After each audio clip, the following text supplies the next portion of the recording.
Okay, so since this project was a renovation, a rather large one, basically there's 40 pipes running through a doorway, everything in size from 3/4 inch to 3 inch, and it's basically I had 9 inches of vertical space due to the heating duct that ran above it, but also needed to be below the concrete.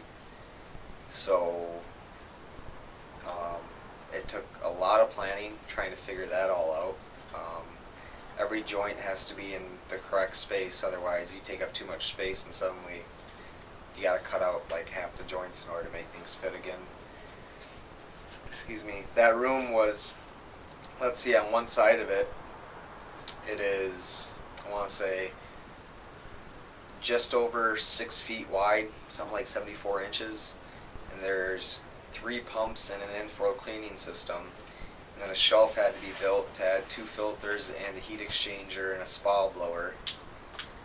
And so you're working in this small space, and you got to have valves from, you have your in-floor cleaning, so all of your different returns, plus your spa line, spa suction, main drain, skimmer suction, and then you have to have your bypasses and your salt cells and your check valves and your actuators, your three-ways, and your autofills, and that system, especially when it's all in concrete, you don't have any give. You can't, if something's a little off, you got to move it a little bit or something. You can't do that. As soon as the pipes are in, they're in.